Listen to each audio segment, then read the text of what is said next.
What's up, Space Pirates? This is your captain, the ever-charming Dr. Disaster, and the latest episode of New Doctor Who, Boom, written by Steven Moffat, perfectly encapsulates the problem that people have with this era of Doctor Who. It's ridiculously preachy. Stop lecturing me, please. This episode was better than the first two, but that ain't saying much. These days, you can't just sit down and enjoy the show.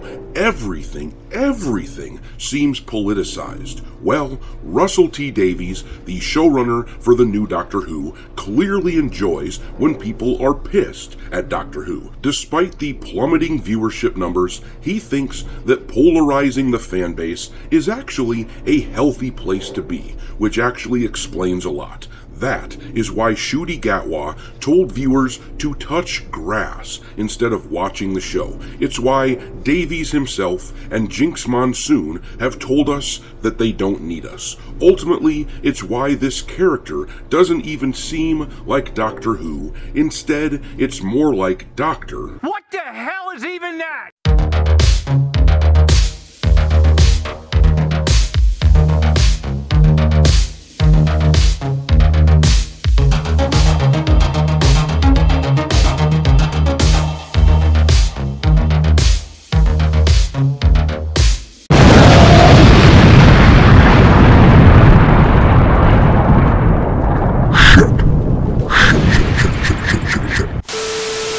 Alright, me hearties, make sure you hit the like button on this video and subscribe to the channel if you haven't yet.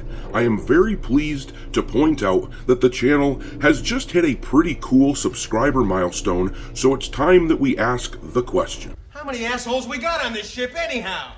Yo!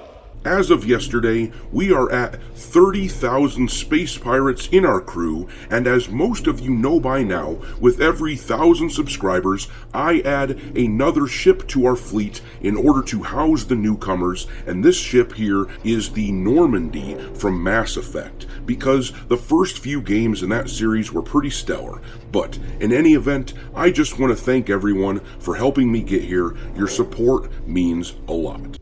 Knew it. I'm surrounded by assholes. In any event, let's see what this new episode of Doctor Who was about, and then we'll talk about the unapologetic philosophy of Russell T Davies, which bleeds out into everybody who works for the show. But anyhow, we're going to read a bit from this article here from Vulture.com, which recaps the episode Boom. It says, Doctor Who wants to drop the mic. The military-industrial complex, that is.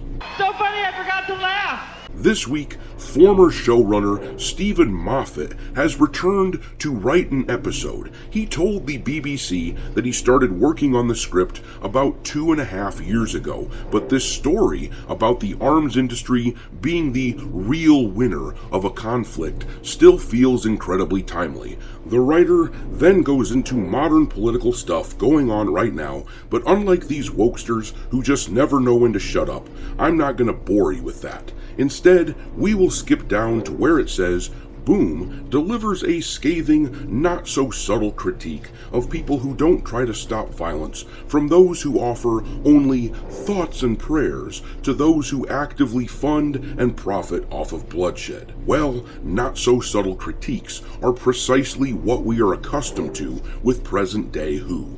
That is the whole problem with the show, but it's not exactly brave, is it, when they attack the one prominent religion and no others. But good old Russell T Davies thinks this is just fine, and this attitude permeates throughout the entire cast and crew of the show.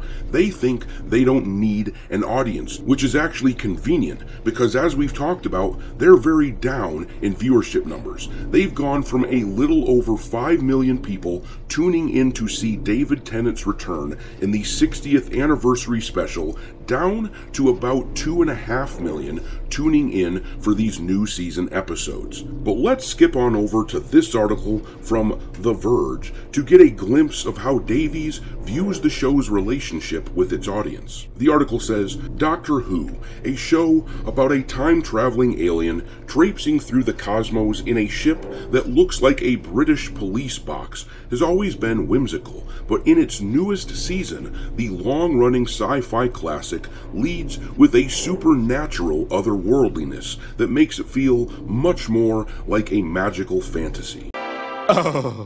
Yeah, that's actually just the Disney effect, let's be real. It would seem to me that now that the show is on Disney Plus, they're pushing for more cutesy fantasy shit, alienating longtime viewers in order to hopefully appeal to more general audiences, but I digress. Let's skip down to where Russell starts answering questions. Reactions to newer lore establishing the Doctor as both an orphan and an abandoned child were a bit polarizing because it reworked some core aspects of the series in a really unexpected way.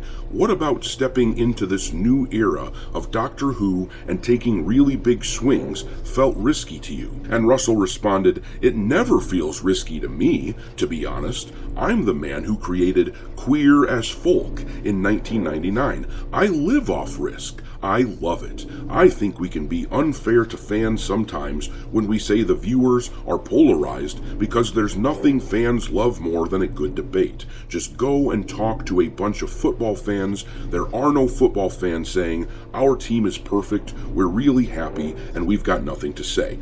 Right? But imagine how football fans would react if, instead of trying to win the game, their favorite team decided to stop playing and lecture the audience the way that new Doctor Who does. Henry, get away from him. Them. What? Me. What? I'm them. Can't you stop your lips from flapping for 2 little minutes? Anyway, he continues, they're all arguing all the time, and that's just what fandom is. If things are polarizing, I think we're in a healthy position, but I also think we sometimes overstate the importance of discourse on Twitter. And there it is. He thinks that the changes are just minor little cosmetic things that nobody will care about in the grand scheme of things. He truly believes the direction of the show right now and the way that people are steering away from it is just a speed bump instead of a full-blown car crash. But let's read some more to see how wildly out of touch this bozo is. That said, I'm a fan, and I'm not dismissing fan opinions at all, but I think that as long as I personally can find a good emotional path through the story, it's in a good place. Alright, time out. He absolutely does dismiss any fan opinions that aren't people just kissing his ass. I mean, it's right in the headline from this article from a few days ago. It says, in dark little corners, people might argue, but that's not the real world. So basically, anyone who doesn't think that this new take on Doctor Who is brilliant just isn't living in the real world. Russell T Davies is the showrunner for Doctor Who, and this attitude of his is the reason Ncuti Gatwa was so comfortable telling us all to touch grass. Imagine if Russell had a more reserved manner. Imagine if he were more humble and grateful for his viewers. The actors might not step so far out of line and dish on the fans. But let's read one more question that was asked of Davies. The reporter said, "You've said that you wanted to see Doctor Who step into this kind of Marvel-esque era of prominence and production values and scale, and you can definitely see that in these first 2 episodes. But this is also a time when Marvel fatigue is at an all-time high. Is guarding against a larger sense of Marvelification something that you've given any consideration to?" And Davies replied, "I know what you mean, but I have no Marvel fatigue myself at all. What a privileged position to be fatigued by that stuff." You just don't get it, do you? You don't. The cluelessness of these people actually cracks me up. It's just insane how they cling to this narrative of Marvel fatigue, Star Wars fatigue. They refuse to acknowledge the fact that really what the audience is experiencing is shitty writing fatigue. What do all these shows have in common? They put pandering and messaging ahead of story, ripping their audience to shreds, and now they ain't coming back. I wonder what the excuse will be when this first season of The Doctor is over and it never cracks the Nielsen charts. Will it be Doctor Who fatigue? But I'm going to leave it there. I can't wait to see what the overnight ratings for this latest episode are. I wonder if the curiosity of Steven Moffat returning to the show will bring some people back. Or are y'all still too busy touching some grass to watch the Time Lord? Drop your thoughts in the comments below and we will talk there. Thanks for watching, me hearties. If you haven't already, your captain is inviting you to subscribe to the channel and become a part of the crew. Life as a space pirate may not be glamorous, but there's always plenty of booze.